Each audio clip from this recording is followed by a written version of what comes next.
मगर दोस्तों, जिस कवि कालिदास ने ये बात कही, उसका हिंदुस्तान बहुत जल्द दुखों के अंदर आ गया। मैं लौटता हूं अपने विषय की ओर। लखावत जी, तैयार हो जाइए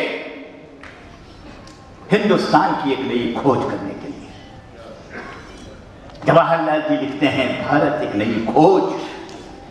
पर क्या वास्तव में वो भारत की खोज थी, या भारत के उन इतिहासों को वापस से यहां पर रोकने वाली बात थी? वो खोज को देखिए। खोज वही कर सकता है जो राजस्थान का लखावत बनेगा। और मैं आपको एक बात कह दूं, चाहे मेरे परिचय में ये बात ना कही गई हो, मैं आपके यहां पर अतिथि बनकर के नहीं आया।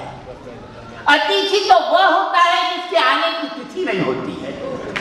मेरी तो तिथि बहुत पहले है। मैं अतिथि इसलिए नहीं हूं कि मैं इसी राजस्थान के भिलवाड़ा जिले के बिजोरिया में पैदा होने वाला मां धरती का बेटा। इसलिए जो आपने आंदोलन शुरू किया है, वो आंदोलन बहुत दूर तक जाएगा। मुझे एक प्रश्न का उत्तर दीजिए कि चाणक्य तो पूर्व में था, बड़े मजे कर रहा था, क्या उसके दिमाग में आई? किसने उसको बात कह दी कि जरा हिंदुस्तान खतरे में है, इस पर पहला हमला होने वाला है, हमले तो उससे भी पहले हुए होंगे, और सिकंदर का हमला होने वाला था।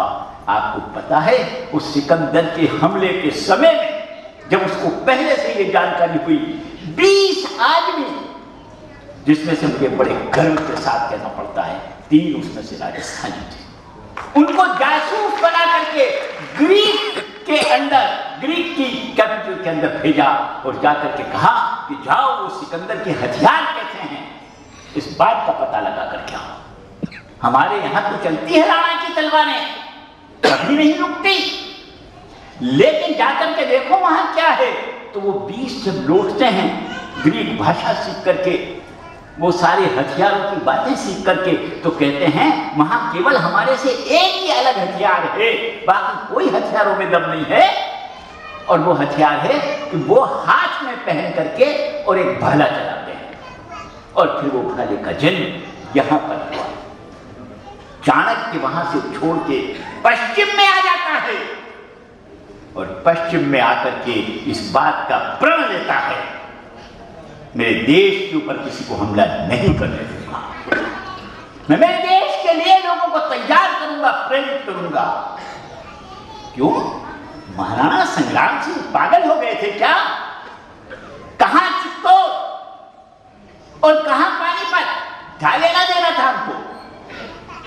हमारा कोई नेता होता तो कहता कि ये तो पार्लियामेंट्री क्षेत्र केरल का है, मैं तो रहने वाला कर्नाटक और मध्य प्रदेश का हूं, मेरा क्या लेना देना? नहीं, वो जानता था कि आज यदि दिल्ली है तो कल कोई और है, क्योंकि दिल्ली मात्र, दिल्ली का अर्थ होता है घर की डेली। ये मेरी माँ भारती की डेली है, जो इसको पार कर लेता है वो घर में घुस जाता है। ये डेली बिगड़ करके दिल्ली हुआ, दिल्ली बिगड़ करके वापस से दिल्ली हुआ, दिल्ली से फिर ये वापस दिल्ली हुआ, और आज वापस दिल्ली है। दिल्ली का अर्थ होता है घर की डेली। जो इस डेली में घुस गया वो इस हिंदुस्तान का मालिक बन गया। वास्तव में मगर दक्षिण पूर्व में हमारे आंध्र में एक नगर है, जिला भी है, जिसका नाम है कड़प्पा, और कड़प्पा का भी अर्थ होता है घर की डेली।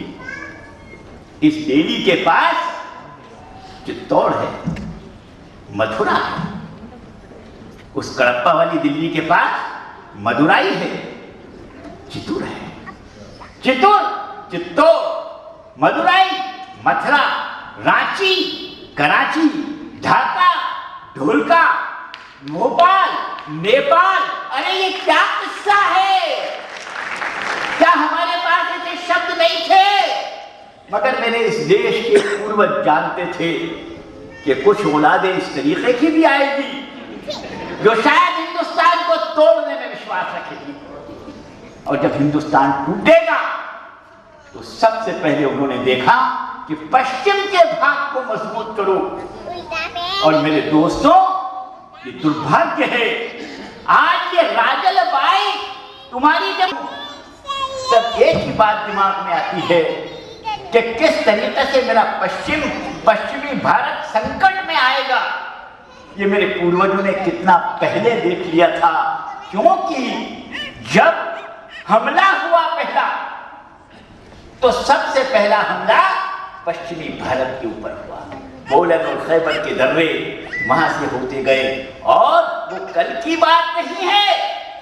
आज का आतंकवादी कहां से आता है? वो दक्षिण से नहीं आ रहा है। लिट्टे का आतंक समाप्त हो गया, अब वहां पर नागा का आतंक नहीं है। पूर्व का आतंक समाप्त हो गया। अब पश्चिम से तिब्बत वाले या तिब्बत को पार करके चीन 1971 की वार में जब पाकिस्तान हारा और पाकिस्तान को मालूम पड़ गया, पाकिस्तान ने उससे एग्रीमेंट किया था अगर हिंदुस्तान 71 की वार में हमारे ऊपर पश्चिम के अंदर ढाका पर हमला करे तो चीन ने कह दिया था हाँ हाँ ठीक है, मैं तुम्हारा समर्थन करूंगा। यह समर्थन नहीं किया, इसलिए हिंदुस्तान ने आखिर बांग्लादेश बना करके बचाया। ये 3 सीमाएं सुरक्षित रही, मगर आज भी पश्चिमी भारत तलवार की धार के ऊपर है, तलवार की नोक पर है कि कभी वहां से वो जिंदाल आता है और कभी वहां से वो सारे आतंकवादी आते हैं कि जिनको न जाने लश्कर-ए तैयबा और किनके नाम से पुकारा जाता है। कल की जो स्थिति थी आज की वो स्थिति है। याद करो दूसरा पानीपत का युद्ध, राजन, दूसरा पानीपत का युद्ध नहीं हारते तो तुम्हारी आसमत कभी भी दाव के ऊपर नहीं लगती। तुम्हारा नौरोज, जिसका अर्थ होता है जब फूल खिलता है, रोजा और रोज दोनों के अंदर बहुत बड़ा अंतर है। जो अरबी और पर्शियन के अच्छे विद्वान हैं वे भली प्रकार से जान सकते हैं। कोई मूर्ख ही होगा जो रोज को रोजा कहते। ये तो कल से कोई नहीं उठ गया, नहीं तो वो ये कह देता नहीं मैं तो गुलाब के फूल के ऊपर लिखा क्योंकि उसको भी रोज कहते हैं। कोई इस प्रकार की भी बात आ सकती थी।